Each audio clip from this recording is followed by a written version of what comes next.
మోసాల పొద్దు బడ్జెట్ పుటల సాక్షిగా బాబు మరోసారి మోసాలు. యువత పిల్లలు రైతులకు మళ్లీ దాగా నిరుద్యోగ భృతి ఆడబిడ్డ నిధికి 0, మహిళలు ఉచిత బస్సు తుస్సు, జాడలేని జాబ్ క్యాలెండర్, ఇప్పటికే ఏడాది ఎగ్గొట్టి అరకొరగా అన్నదాత సుఖీబాబు. ఈ పథకానికి కావాల్సింది 10,717 కోట్లు అయితే బడ్జెట్లో ఇచ్చింది కేవలం 6,300 కోట్లే.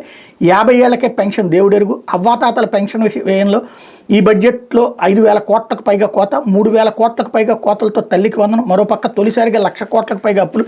ప్రజారుణం 1.03 లక్షల కోట్లు. పన్నేతర బాధుడితో ప్రజల జేబులు ఖాళీ. మద్యం ద్వారా 27,097 కోట్లు. పేదల గృహ నిర్మాణాల కేటాయింపులో భారీ కోత.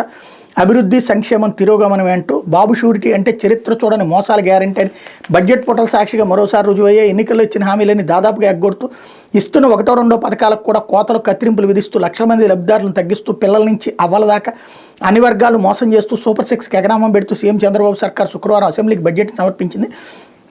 సూపర్ 6 సహా హామీలన్నీ విస్మరించి పిల్లలు, మహిళలు, నిరుద్యోగులు, యువత, రైతన్నలు ఇలా అన్ని వర్గాలను దగా చేసింది. ప్రతి జనవరిలో జాబ్ క్యాలెండర్ హామీ ఇచ్చి ఆ ఊసే లేకుండా చేసే. నిరుద్యోగ భృతి ఇవ్వకపోవడంతో ఏడాదిగా యువత నెలకు 3,000 చొప్పున నష్టపోతోంది. 1.6 కోట్ల మందికి ఆడబిడ్డ నిధి కింద ఏటా 18,000 ఆర్థిక సాయాన్ని మరోసారి ఎగ్గొట్టడంతో మహిళలు ఏడాదికి సుమారు 28,800 కోట్లు కోల్పోతున్నారు.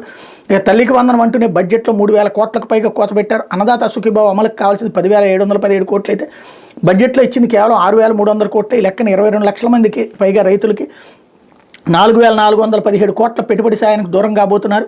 గతేడాది మొండి చేయి చూపడంతో రైతన్నలు ఇప్పటికే 10,000 కోట్లకు పైగా నష్టపోయారు. ఇప్పటికే దాదాపు 2 లక్షల పెన్షన్లు తగ్గించగా తాజా బడ్జెట్ కేటాయింపులు 5,000 కోట్లకు పైగా కోత విధించడాన్ని బట్టి మరిన్ని పింఛన్లు ఎగరగొట్టడం ఖాయంగా కనిపిస్తుంది అన్నటువంటి వార్తని హైలైట్ చేశారు. పోసానికి